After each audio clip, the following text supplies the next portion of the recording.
Halo, selamat datang di sesi pengantar perkuliahan Hukum Internasional. Sebelumnya, perkenalkan, nama saya Gary, staf pengajar di Departemen Hukum Internasional Fakultas Hukum Unpad. Marilah kita mulai pembahasan materi kita kali ini, yaitu rezim hukum ruang angkasa. Anda mungkin bertanya-tanya kenapa terdapat istilah yang mungkin terdengar asing di telinga Anda, yaitu hukum ruang angkasa.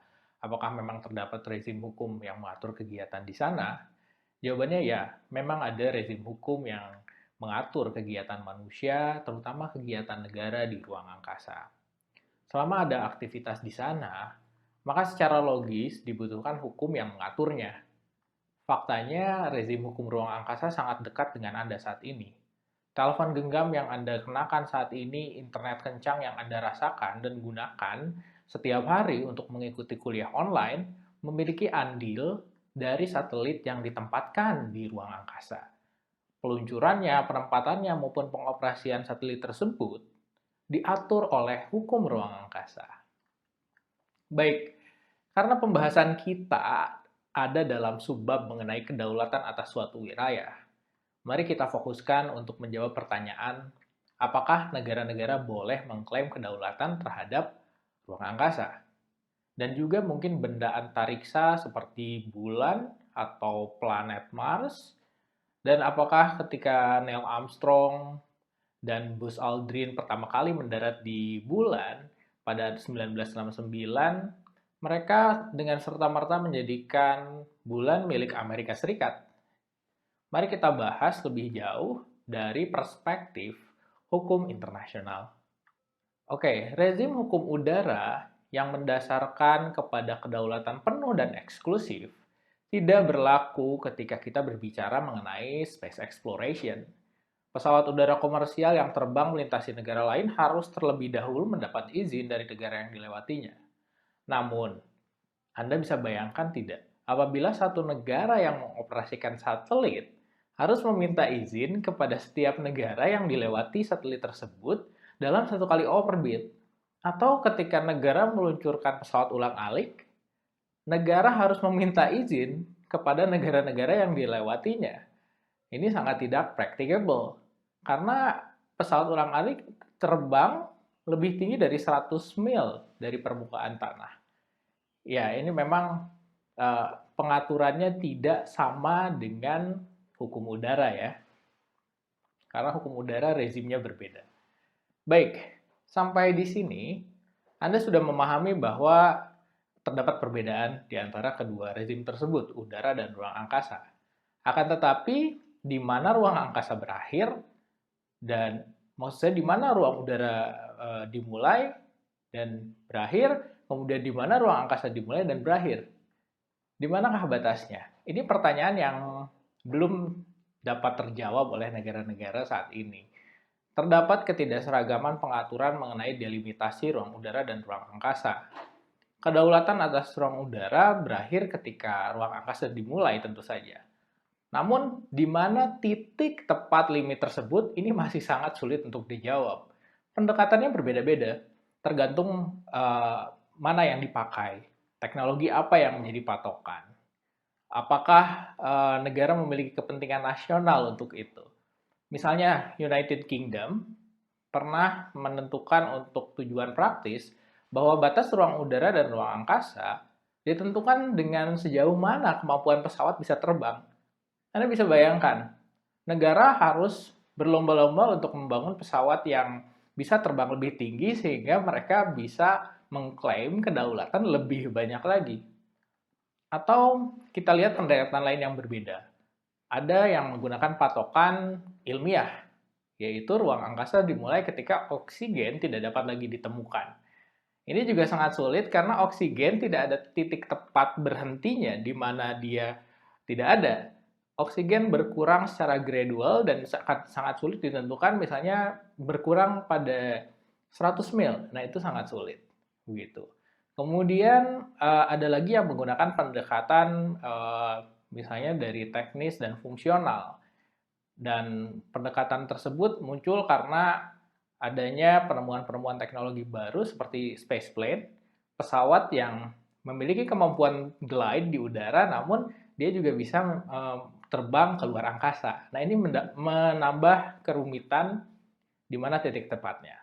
Namun, pada umumnya Anda bisa mengambil patokan 50-100 mil dari permukaan laut, itu adalah batas ruang angkasa dimulai.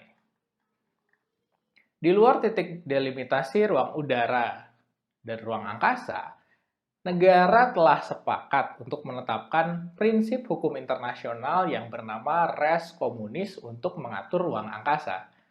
Prinsip ini melarang adanya klaim kedaulatan, karena ruang angkasa dan benda di dalamnya dianggap sebagai milik bersama.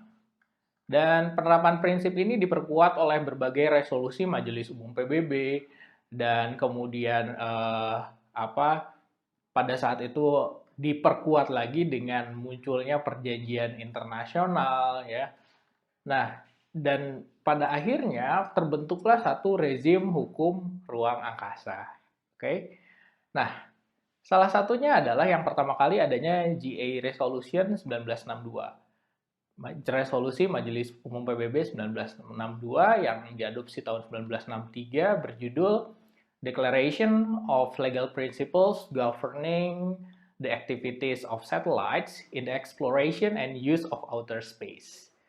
Nah, di dalam resolusi ini ada satu prinsip yang dimasukkan, yaitu bernama prinsip free exploration, dan juga ada lagi satu lainnya, yaitu prinsip non-appropriation.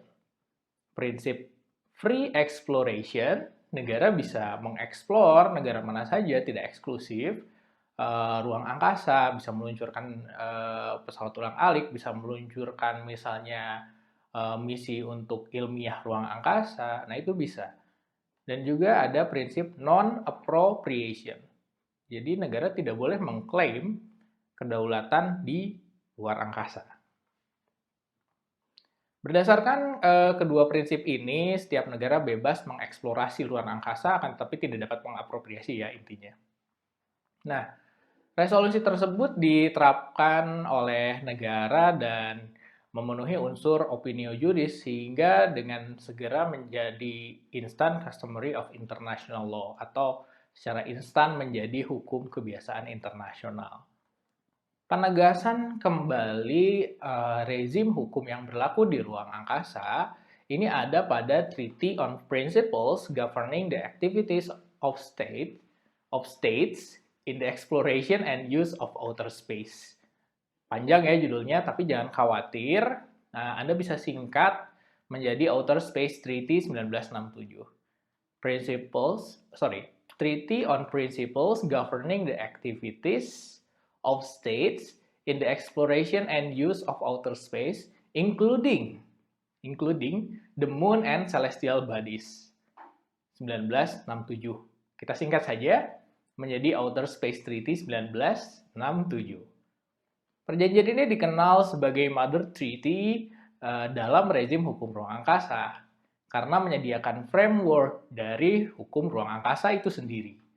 OST 1967 menegaskan kembali bahwa ruang angkasa tidak dapat tunduk terhadap national appropriation dan kegiatan eksplorasi di dalamnya harus ditujukan untuk keuntungan atau benefit seluruh negara.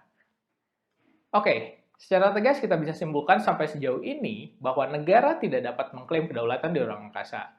Namun, ternyata tidak sepenuhnya negara itu tidak memiliki kedaulatan di ruang angkasa.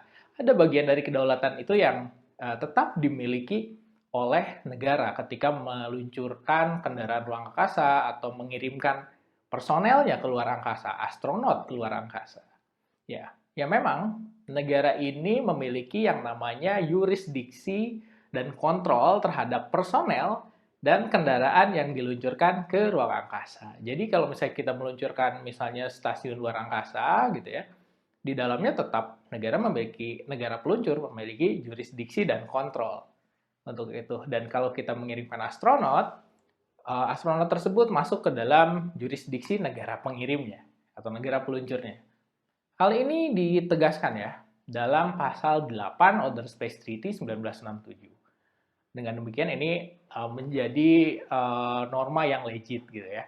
Dengan demikian, apabila personel dan kendaraan diluncurkan dan ternyata menimbulkan kerusakan atau kerugian bagi negara lain, ini sangat mungkin terjadi ya. Mengingat walaupun sepi di atas sana, ternyata tidak sepi-sepi banget gitu ya. Kalau misalnya Anda sadar di ruang angkasa ini sudah begitu banyak satelit yang saat ini terbang di atas Anda. Gitu ya. Memang nggak kelihatan ya, tapi sudah sangat crowded. Dan slot satelit ini menjadi sesuatu sumber apa ya, sumber daya yang langka saat ini gitu, karena semua negara punya dan berkeinginan untuk meluncurkan satelit gitu. Dan ada yang disebut satelit slot, jadi ada slot satelitnya kalau nggak digunakan oleh satu negara itu bisa diambil oleh negara lain. Jadi ya ini harus kita manfaatkan ya gitu. Dan oke, kita kembali lagi, kalau misalnya menimbulkan kerusakan atau kerugian terhadap personel atau kendaraan negara lain atau di darat gitu ya, kerusakannya ada, misalnya satelitnya jatuh atau murnya jatuh, misalnya, nah ini akan menimbulkan adanya tanggung jawab negara. Karena yang tadi, negara punya kontrol dan jurisdiksi. Oke. Nah, kita lanjut ya pembahasannya. Aktor yang menjadi inti dari kegiatan ruang angkasa adalah negara. Ya. Aktor intinya adalah tetap negara. Dengan demikian, pengaturan ruang angkasa dikenal dengan sebutan etatis regime. Etatis regime. Negara merupakan aktor utama, tapi sebetulnya pihak swasta juga bisa berperan untuk melakukan kegiatan ruang angkasa. Namun tetap pintu utamanya adalah negara. Jadi harus izin negara dulu dan harus ada kontrol dan jurisdiksi dari negara. Walaupun pihak swasta ikut campur harus dengan seizin negara. Oke? Ya, nah jadi tidak seluruhnya sebetulnya etatis regime, tapi ya swasta bisa ikut campur harus dengan seizin negara ya. Hal lainnya yang sangat penting dalam Outer Space Treaty 1967 adalah adanya aturan mengenai demilitarisasi ruang angkasa. Demilitarisasi ruang angkasa. Ini aturannya muncul karena perang dingin antara blok barat dan blok timur sebenarnya yang dulu itu ada perlombaan teknologi ruang angkasa dan yang dari awalnya riset kemudian dikhawatirkan untuk dikembangkan menjadi teknologi militer ruang angkasa ya. Nah, hal ini melatar belakangi memang adanya pengaturan pada artikel 4 Outer Space Treaty 1967. Dalam aturan tersebut ya, dalam pasal 4 tersebut disebutkan bahwa negara dilarang untuk menempatkan di orbit objek yang membawa senjata nuklir atau senjata pemusnah massal lainnya. Jadi dilarang nih, ada senjata nuklir dan senjata pemusnah massal lainnya di luar angkasa. Dan bukan hanya itu, bukan hanya di orbit, tapi juga dilarang ditempatkan di benda antariksa ataupun stasiun ruang angkasa atau ruang angkasa itu sendiri ya. Nah, sayang sekali ya karena keterbatasan waktu, saya tidak bisa membahas pembahasan mengenai rezim hukum ruang angkasa ini lebih jauh. Namun jangan khawatir, materi tambahan dapat Anda pelajari secara independen dengan membaca bahan bacaan yang saya berikan sebagai pendamping video ini. Demikian sesi pengantar perkuliahan kali ini. Saya Gary Gumelar Pratama undur diri dan terima kasih.